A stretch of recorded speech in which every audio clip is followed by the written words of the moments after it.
Kali ini gue bukan bahas bagaimana caranya kaya secara cepat, tapi bagaimana kita bisa membangun kekayaannya. Ini prinsip-prinsip yang kalian bisa tanamkan, bahkan kalian bisa tanamkan ke anak-anak kalian. Supaya kalian bisa membangun kekayaan yang gue sebut di sini bisa lintas generasi.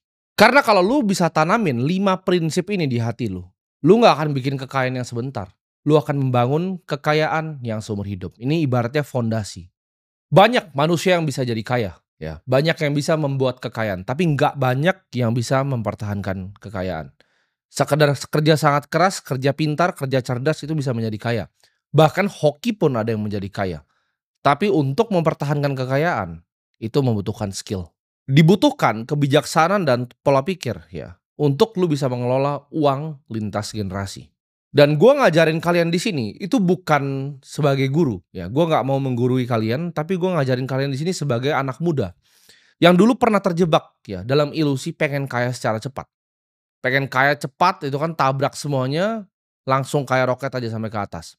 Gue juga dulu pernah kehilangan arah, dan di sini gue akan kasih tahu prinsip yang gue pelajari selama gue hidup. Prinsip pertama, kaya itu dimulai dari cara pandang. Kaya itu bukan sekedar hanya angka, tapi kekayaan itu justru pola pikir, apa yang ada di otak kalian. Gue percaya kekayaan yang sesungguhnya itu dimiliki ketika kalian memiliki hati yang damai, ya, dan rasa setiap hari ya kalian bisa bersyukur. Gue pinjam kata-kata ini dari mentor yang gue nggak pernah ketemu, yaitu Charlie Munger. Beliau berkata seperti ini, dunia itu tidak digerakkan oleh keserakahan, ya, tapi dunia itu digerakkan oleh iri hati. Jadi motivasi manusia untuk melakukan sesuatu itu bukan hanya serakah, tapi yang paling kuat dan paling banyak adalah iri hati. Ini gue akan cerita sedikit. Di saat gue waktu itu awal-awal berjualan, kalian semua udah tahu ceritanya. Gue berjualan online, berbagai macam barang gue cari dari Cina untuk gue jualkan di sini. Ketika gue masih memiliki puluhan juta, ya ratusan juta yang kecil nominalnya sekarang. Waktu itu gue merasa di atas langit. Ya, nggak ada yang pernah bisa ngomongin gue, nggak ada yang pernah bisa bilangin gue. Gue itu paling nggak kenal yang namanya bersyukur. Ya, gue selalu iri ketika gue lihat orang yang lebih hebat dibanding gue, orang yang memiliki uang lebih banyak dari gue. Gue nggak bisa menunda yang namanya keinginan. Ketika gue mau apa harus dibeli. Ya, gue nggak bisa menunda yang namanya kesenangan. Baru naik dan merasa di atas langit. Baru puluhan juta pertama dan ratusan juta kecil pertama. Waktu itu nafsu gue untuk pamer juga itu nggak bisa dikendalikan. Ya ketika gue punya puluhan juta, gue nabung 3 bulan beli Rolex. Punya ratusan juta, nabung 3 bulan lagi langsung beli lagi ya Audi yang baru. Waktu pertama kali hasil jualan, ya punya agensi, lalu gua berinvestasi di pasar modal. Itu anak 17, 18 tahun itu waktu itu penuh dengan pride dan penuh dengan ego. Gua umur 17 tahun sudah buka-buka botol di klub malam. Gua selalu iri ya dengan orang-orang hebat yang gua bahkan nggak tahu background ceritanya apa. Kalau gua lihat orang lebih hebat dibanding gua langsung hati gua penuh iri dan gua bilang, "Ah, ini mah cuci duit. Ah, ini mah begini, ini mah uangnya haram. Wah, ini ya ini." Gua sombong sekali dan arogan sekali ketika gua tidak tahu apa-apa. Kalian harus camkan ini di hati kalian, ya. Hati yang tenang itu jauh lebih penting dibanding rekening yang gendut. Kekayaan sejati itu sebelum kita ngomongin harta itu dimulai dari hati dan juga pikiran. Lu harus bisa buang yang namanya iri hati, lu bisa buang yang namanya pride, namanya ego. Kesombongan tuh harus dibuang dari hati. Dibanding lu punya pemikiran aku selalu kurang. Gimana kalau lu ubah itu menjadi aku itu cukup hari ini, tapi aku akan melakukan yang terbaik. Cukup itu bukan berarti kita stop berkembang sebagai seorang manusia. Tapi justru dengan mindset cukup ini, ya, kalian semua akan lebih gampang untuk menyaring informasi. Ketika lu turunin ego lu, ketika lu turunin kesombongan lu akan gampang menerima informasi. Orang yang sombong ketika nonton video ini muncul di TikTok kalian, kalian akan pikir, "Oh dia kaya muda, dia bapaknya kaya, dia cuci duit." Dengan kesombongan itu menutup apa yang kalian bisa pelajari dari orang yang kalian lihat di sini. Kalau kalian sudah blokir pola pikir kalian, itu kalian gak akan pernah jalan kemana-mana. Kalian akan diam di tempat dan stay di tempat. Ketika ada sesuatu yang kalian tidak mengerti, kalian terlalu cepat beropini dengan pikiran yang sangat sempit. Makanya gue bilang, kaya yang sejati itu dimulai dari hati yang tenang, ya, hati yang bijaksana dan hati yang penuh syukur. Prinsip kedua, ya, hidup di bawah kemampuanmu. Yang membuatmu kaya itu bukan cuma sekedar pendapatan, ya, tapi gaya hidup. Ini kesalahan fatal yang gue lakukan. Investasi baru sekian miliar, ya, income ratusan juta, gaya hidup udah selangit. Kalau gue tahan sedikit aja waktu itu, ya, Memang pas awal-awal masih jutaan itu gua tahan terus ya, jutaan masih tahan ya, puluhan juta masih tahan-tahan dikit. Ketika ratusan juta sampai miliar uang gua, itu gatal pertama tuh dimulai di situ. Kalau gua bisa tahan waktu itu, gua investasikan, gua compounding, mungkin uang gua 2 kali lipat dari sekarang. Waktu punya duit sedikit sudah beli beberapa jam tangan Rolex yang murah-murah itu untuk pamer ya, ke teman, ke orang lain, untuk dirasa keren, untuk diakui oleh teman-teman sekitar. Setiap pendapatan naiknya drastis, waktu naiknya kecil enggak, ya. Ketika pendapatan naiknya drastis, nah gaya hidupnya mulai naik drastis juga waktu itu. Di tahap itu adalah gue adalah anak muda yang nggak ngerti untuk membedakan antara mana namanya kebutuhan ya, dan mana yang namanya keinginan. Ini sulit untuk waktu itu gue bedakan. Gue rasa keinginan ini kebutuhan nih, kebutuhan untuk gue pamer, kebutuhan untuk gue cari validasi, kebutuhan untuk gue tunjukin ke semua orang bahwa gue orang paling hebat. Ini harus dibiasakan ya, kemampuan untuk hidup sederhana walaupun sudah mampu hidup yang mewah. Orang kaya yang sejati ya, gue pelajari, orang kaya sejati itu menggunakan uangnya bukan untuk pamer, tapi menggunakan uangnya untuk bisa jadi pelayan untuk lebih banyak manusia yang lain. Untuk bisa serve, untuk bisa melayani orang lain. Untuk bisa membuat dunia ini jadi sedikit lebih baik. Bukan hanya untuk dirinya. Karena kalau untuk dirinya itu nggak ada habisnya. Hedonisme itu tidak ada habisnya. Treadmill itu adalah lingkaran kayak nggak pernah bisa berhenti. Ya, lo awalnya mau mobil harga 100 juta, lo mau mobil 1 miliar, nggak cukup 1 miliar, lo beli yang 5 miliar, nggak cukup lo beli 8,5 miliar, lo beli yang 10 miliar, lo beli yang 15 miliar, dan akhirnya lo beli 30 miliar. Itu nggak ada habisnya. Orang kaya sebenarnya tahu fungsi uang itu lebih baik digunakan untuk orang lain dibanding untuk diri sendiri. Ingat, iri hati dan impulsif itu adalah musuh dari orang kaya. Ya, ketika sudah punya uang sedikit, akhirnya impulsif. Dan ingat ya di sini ya, hidup yang hemat itu bukan berarti lu adalah orang yang pelit, tapi justru lu adalah orang yang bijak. Jangan hanya beli barang itu untuk pamer, ya, tapi beli barang itu untuk fungsinya. Dan jangan pernah bekerja hanya untuk mendapatkan validasi orang lain, karena itu adalah hal yang sia-sia. Kalau lu ngerasa lu pengen bekerja, pengen mendapatkan lebih hanya untuk pamer, hanya untuk mendapatkan validasi, itu adalah hidup yang sia-sia. Ketika lu bisa jaga gaya hidup lu sekarang ya, pendapatan lu naik, tapi gaya hidup lu jaga sekarang, itu adalah modal investasi lu untuk masa depan. Semakin banyak lu bisa jaga gaya hidup lu, semakin banyak uang, capital yang lu bisa preservasi untuk menjaga masa depan lu. Semakin banyak nanti ke depannya uang yang lu bisa gandakan. Ingat kata-kata gue ini ya, uang yang lu tidak habisin hari ini adalah uang yang lu sisain untuk bertumbuh di masa depan. Jadi lu harus bisa menunda nih. Kesenangan tuh ditunda dulu, bedain. Mana? Ketika lu lihat, oke, pengen ini keinginan atau kebutuhan. Lu pikir dulu. Ya. Lu pikir seminggu, oh nggak butuh-butuh banget ya nggak perlu. Nah ini akan nyambung ke prinsip yang ketiga ya. Buatlah uangmu bekerja untukmu. Kalau kamu ya terus bekerja demi uangmu itu, seumur hidup nyari uang terus kerja, maka seumur hidup kamu akan jadi manusia yang lelah. Akan capek terus ya nanti. Ini adalah kata-kata yang beneran mengubah hidup gua sampai gua seperti sekarang. Kalau lu tidak bisa membuat uang bekerja untuk lu di saat lu tidur, lu akan selamanya bekerja untuk uang. Ketika gua tahu hal ini, semua uang yang gua dapatkan itu pengen gua cepat-cepat pekerjakan. Jadi uang itu sebagai prajurit yang bekerja di saat gua tidur. Kalau gua tidur gua belum bikin uang, jadi problem di hidup gua. Uang itu adalah energi ya, jadi jangan buang-buang energi lu untuk sesuatu yang tidak menghasilkan. Lu harus bisa bedakan nih, mana barang yang akan jadi sampah, mana yang akan justru itu jadi bibit pohon lu di masa depan. Ini contoh ya, dibanding lu itu beli sepatu ya, 10 juta, 5 juta untuk ngerasa keren di komunitas kecil lu, di tongkrongan teman-teman lu, mending uang yang sama lu pakai untuk beli kepemilikan dari perusahaan, untuk beli aset yang langka, untuk menabung suatu aset yang langka, untuk diinvestasikan untuk masa depan lu. Karena sepatu yang lu pakai itu cuma kelihatan keren ya mungkin sekali doang. Minggu depan teman lu juga biasa aja lihat sepatu lu, lu sendiri pun biasa aja lihat sepatu lu, ya. Tapi uang yang sama, lu bisa belikan kepemilikan perusahaan yang barangnya lu pakai setiap hari. Mulailah dari hal-hal yang kecil. Setiap lu punya uang, rutinlah investasikan, jangan kebanyakan gaya. Ini jadi disiplin yang dibiasakan setiap hari. Setiap ada uang kecil disisihkan, setiap ada uang kecil disisihkan. Ya. Energi itu lu harus belajar menyimpan energi dulu. Menggandakan energi, baru menyalurkan energi. Nah ini prinsipnya apa? Untuk bisa ibaratnya menggandakan uang. Ya, bikin uang itu bekerja di saat lu tidur. Yang pertama adalah memiliki pemikiran yang jangka panjang sebenarnya. Kalau pikiran lu itu jangka pendek, lu nggak akan bisa bikin uang. Ketika lu mikir, "Oh ada hot IPO ini, ada hot IPO itu." Lu dapat berapa sih emang persenannya? Ketika book building lu masukin itu ke sekuritas lu dapat berapa? Kecil sekali kan, itu nggak mengubah hidup lu, ya. Tapi kalau lu disiplin menabung, lu disiplin setiap ada uang lu sisihkan, lu lihat, oke ini perusahaan kira-kira 20 tahun dari sekarang masih ada nih, 20 sampai 30 tahun ke depan masih ada nggak nih? Masih bisa membagikan saya dividen atau enggak nih? Ini aset produktif perusahaan yang labanya terus meningkat nggak? Oke, ketika ini perusahaan yang labanya terus meningkat, earnings-nya terus meningkat, dia konsisten membagikan dividen kepada pemegang sahamnya, oke gue mau jadi pemilik dari perusahaan ini. Itulah yang gue lakukan ketika gue 15 tahun.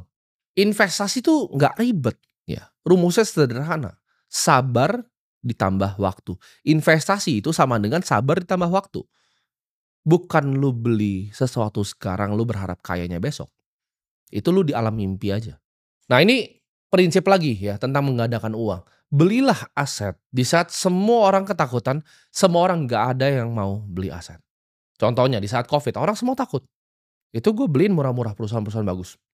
Contoh lagi, ketika kasus FTX, exchange di luar meledak, Bitcoin turun sampai 16.000. Semua orang takut, semua bilang itu sudah habis. Ya, gua tahu ini adalah aset yang langka, use case-nya ada, diingini oleh banyak orang waktu itu, dan dikasih harga yang sangat terdiskon. Ya pasti gua sikat. Seperti zamannya kepemilikan perusahaan yang murah di saat 2020. Gua lihat ini bank bagus sekali. Gitu. Kenapa harganya segini? Ya labanya besar sekali, harganya kok segini. Ya gue beli dengan semua uang gue. Karena jarang-jarang kadang kita dapat kesempatan seperti itu di hidup, ya. Itu yang disebut dengan momentum. Itu yang orang lain bilang hoki. Tapi gue punya uangnya. Gue punya persiapannya di saat kesempatannya datang. Di saat semua orang ketakutan. Banyak juga, ya kesempatan itu datang ke semua orang. Tapi satu, gak semua orang waktu itu punya uangnya. Gak punya persiapannya. Gak semua orang tahu harus ngapain. Ya kan. Ketika Bitcoin 16.000 banyak kok teman-teman gue yang punya uang. Tapi mereka tidak punya ilmu dan pengetahuannya. Mereka tidak punya skill, tidak punya knowledge untuk capitalize di kesempatannya.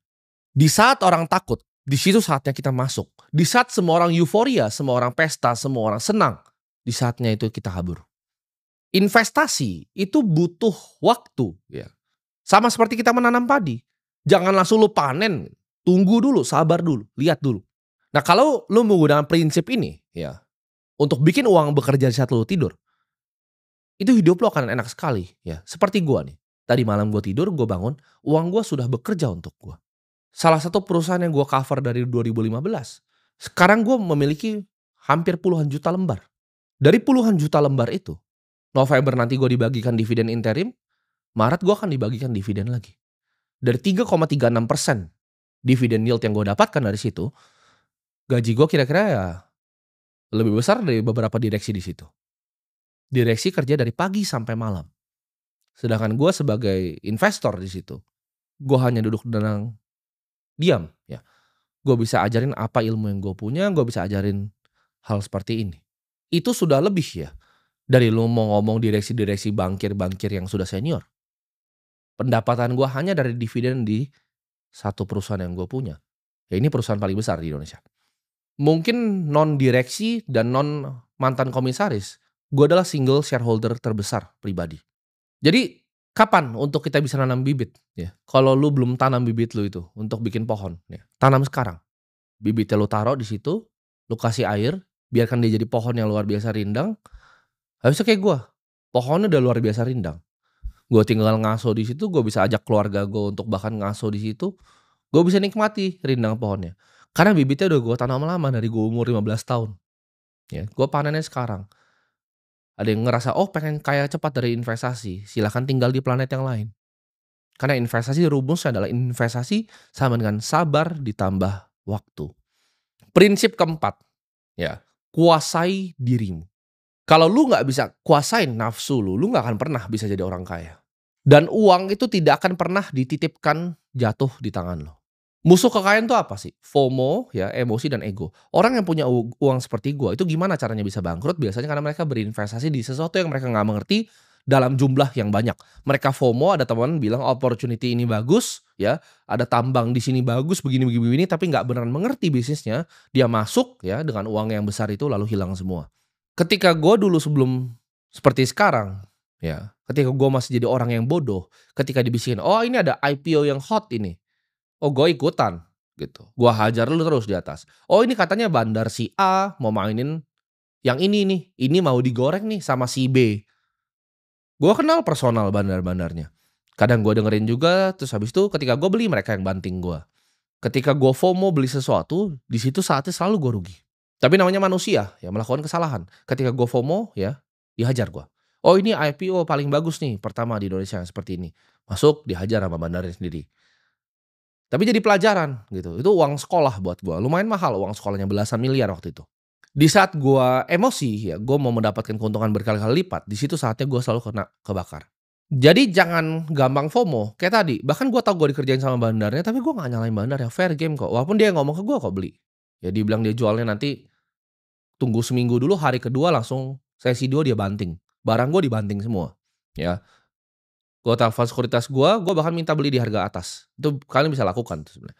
Jadi gue minta beli di harga di atas, sesi 2 jebret dibanting semua sama dia. Fair game, ya gue nggak nyalahin kenapa, karena gue yang lakukan sendiri, gue yang pencet tombol sendiri, itu keputusan gue sendiri. Semua keputusan investasi itu ada di tangan lu, bukan tangan orang lain, ya. Jadi ketika lu bisa kuasai diri lu nggak terpengaruh, karena lu nggak bisa nyalain orang lain ketika itu sesuatu yang lu lakukan. Buang emosi, buang ego, ya. Karena kebanyakan orang di dunia itu nyalahin orang lain ketika mereka melakukan keputusan yang mereka lakukan sendiri. Disiplin itu ibarat otot, ya, harus dilatih setiap hari kalau mau berkembang. Jangan ambil keputusan di saat lu masih emosi. Investasi adalah game, ya tadi gue sebut tadi, sabar dan waktu. Tapi dalam sabar dan waktu ini lu nggak akan benar terus. Warren Buffett itu cuma benar 60% of the time. 4 dari 10 investasi yang dilakukan tuh gagal total. Jadi lu akan gagal gitu. Akan ada momennya di saat lu lihat ini, lu analisa dengan benar, lu taruh uang lu dan lu gagal. Tapi di saat itu lu harus mundur dulu. Lihat dulu, sabar dulu, jangan langsung emosi. Lihat posisinya. Karena kadang tesis lu benar, market bisa berkata sebaliknya. Pasti ada waktu untuk menang dan ada waktu untuk kalah. Ketika waktu lu itu giliran lu untuk kalah, jangan emosi lu mau balikin lagi. Di saat lu balikin lagi, lu kalah lagi, lu emosi lebih jelek lagi, lu kalah lagi, akhirnya uang lu hilang semua. Latih diri untuk sabar dan nikmatin prosesnya. Jangan mau hasil yang cepat. Ingat, ya, kuasai diri. Sederhana itu bukan berarti lu miskin. Ada orang, ya, yang kelihatannya punya segalanya, tapi sebenarnya nggak punya uang. Ada juga orang yang kelihatannya sederhana, biasa-biasa aja, tapi punya harta kekayaan yang sangat luar biasa. Orang sukses adalah orang yang mampu berkata tidak. Nah, mampu berkata tidak itu adalah format dari disiplin. Ketika lu udah bisa kuasai diri lu bisa kuasai otot di diri lu yang namanya disiplin. Oke, ditawarin investasi A. Apakah saya mengerti A? Tidak, ya saya tidak investasi. Gue berkali-kali tolak investasi. Ya, ditawarin tim ini ada tambang nikel di sini, oh, gue nggak peduli. Gue nggak ngerti bisnisnya, gue nggak mau ngerti itu nikel tipe 1 atau tipe 2, ya. Gue nggak mau nanti dikerjain karena gue nggak ngerti cara kerjanya smelter untuk jadi nikel nikel tipe 1, gitu. Kalau tipe 2 nanti jadinya sendok, gue nggak mau punya tambang nikel yang jadinya sendok sama gunting. Ditawari investasi di batu bara, oh gue tidak mengerti industrinya coal. Gue nggak mengerti dan gue nggak mau sok ngerti. Gue paham circle of competence gue. Gue paham tempat yang gue jago itu di mana. Nah itu butuh yang namanya kebijaksanaan untuk lu bisa tahu tuh antara apa yang lu bisa kerjain dan apa yang lu nggak bisa kerjain. Ketika lu udah bisa kuasai diri lu lihat apa mana nih yang bisa dikerjain, mana yang tidak bisa dikerjain. Disiplin lu hari ini akan menentukan kekayaan lu di masa depan. Nah ini prinsip kelima yang gue pegang, ya. Kekayaan itu harus jadi berkat. Kalau kekayaan lu tuh tidak membawa kebaikan, itu akan jadi beban yang luar biasa untuk diri lu sendiri. Dan ini gue udah alamin di level gue. Kalian akan paham ketika lu sudah punya kekayaan yang sebenarnya, bahwa uang itu hanyalah alat bukan tujuan akhir. Kekayaan itu bukan hak lu ya, tapi hanya dititip ke lu. Itu bisa kapan pun diambil dari lu. Kalau lu tidak mengelola dengan bijak, ya itu bisa diambil kapan pun. Keluarga yang sebesar Vanderbilt itu bisa diambil dalam sekejap. Sejak gua nganter minyak rambut ke JNE, ya, gua setiap kali dapat kembalian dari situ, walaupun itu buat gua makan, gua liat tukang sampah di pinggir kadang gua kasih ke dia. Ini adalah kebiasaan yang sudah gua tanam dari sejak kecil. Selalu menyisihkan pendapatan untuk dibagikan ke orang lain. Kalau kamu adalah seorang pengusaha, ya jadikan bisnismu itu sumber untuk bisa bantu banyak orang, bisa mempekerjakan banyak orang, bukan hanya sarana untuk lu sendiri nyari untung. Gunakan uang yang lu punya itu untuk membangun, bukan hanya untuk menghancurkan. Uang yang bermanfaat itu akan selalu dikenang lebih lama dibanding harta yang ditumpuk. Reputasi dan nama baik, ini gue belajar ya, jauh lebih penting dibanding kemewahan apapun dan uang manapun. Semakin tinggi kekayaan lu, ya, harusnya semakin tinggi juga keinginan lu untuk melayani, ya. Jadi pelayan untuk masyarakat, untuk jadi kebaikan untuk manusia yang lain, untuk bisa sharing seperti ini. Kekayaan itu bukan tentang siapa yang paling cepat, tapi siapa yang bisa membangun kekayaan yang bertahan. Gue udah coba ya semua jalan yang ada di dunia ini, jalan yang cepat ya, jalan yang keras, jalan yang kasar, jalan yang sangat sangat sangat sulit, jalan yang mudah juga, tapi akhirnya gue kembali balik ke satu jalan, yaitu jalan yang bijak. Melayani orang itu adalah panggilan gue, itulah kenapa gue akan sisihkan ya, sebisa mungkin di tengah waktu gue yang banyak gue pakai untuk hal-hal yang lain, gue akan sisihkan. Karena ini adalah janji diri gue sendiri ke Tuhan di atas. Ketika gue berhasil lepas dari rantai perbudakan finansial, gue akan bantu ya. Orang-orang seperti kalian tuh bisa berjalan lurus, bisa bebas juga. Dan semoga kalian semua di sini ya, yang sudah ngikutin gue dari lama itu nggak cuma sekedar jadi orang yang kaya, tapi kalian bisa tumbuh juga menjadi manusia yang bijak dan bisa melayani banyak orang juga nantinya, terusin tongkat estafet gue.